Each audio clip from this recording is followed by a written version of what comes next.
Welcome back to the deep dive. Today we are getting into this huge gap between the really tempting idea of AI and, well, the simple need for basic human understanding. Exactly, and we're going to use the world of contact centers to do it, A high-pressure world for sure. for sure. The core idea for today is this. AI will not fix what you do not understand.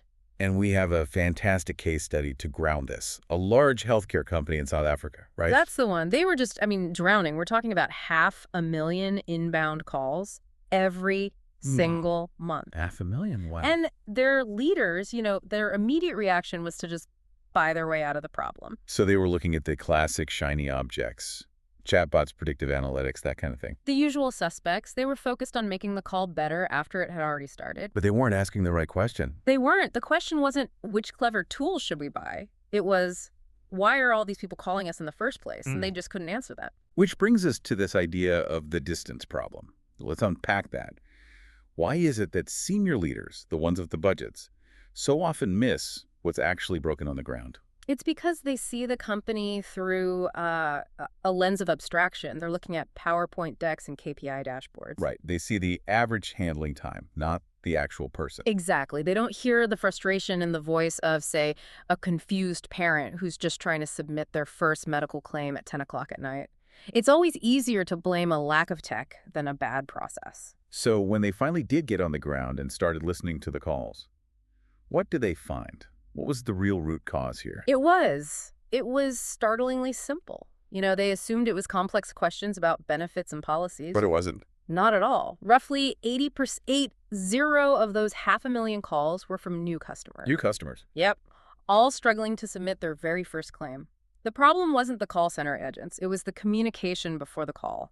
The onboarding packs were just dense, full of legalese. The website was a mess. So the call center had basically become this incredibly expensive help desk for bad communication. You've nailed it. An expensive help desk. Okay, but hold on. With that kind of volume, surely someone argued that an AI solution, even a clumsy one, would be faster to roll out than, like, rewriting every single document. Oh, absolutely. That's the classic distraction, isn't it? But the experts on this project, they insisted on putting low tech first. And what did that look like? Pure common sense. They sat down with the frontline staff, the people taking the calls, and they rewrote the onboarding guides in plain, friendly language. Okay. They simplified the website. They made simple, clear how-to videos. The goal was to remove the need to call, not just handle the call faster. And the result of these non-AI changes? It was massive. Just by using simpler language and clearer design, within 6 months, call volumes dropped to around 60% of their previous level. Wait, a 40% drop? A 40% drop. Hundreds of thousands of calls just gone. And they hadn't bought a single AI license yet. That perfectly highlights the core idea here, that technology is an amplifier. It is. It absolutely is. If your underlying process is broken, all AI is going to do is help you get to the wrong outcome, just much, much faster. You end up, as the source said, spending large budgets optimizing noise. That's the perfect phrase for it. So for you listening to this, maybe you're leading a service team right now. What's the practical takeaway? You have to get closer to the work. I don't mean reading reports about the work. I mean actually listening to real customer calls. And you have to stress to your teams that the most powerful fixes are often the simplest ones. A redesigned form, a clearer email. You have to fix the human stuff first. That's what creates the foundation where AI can actually, add real value. It's just so seductive, isn't it, to believe the next platform will save us from all this complexity. But the takeaway here is that the most important questions are still so human, so basic. Yeah. Why is this happening? Who is it affecting?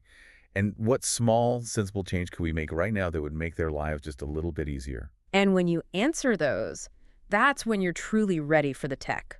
That's where thoughtful progress begins. Thanks for diving deep with us today.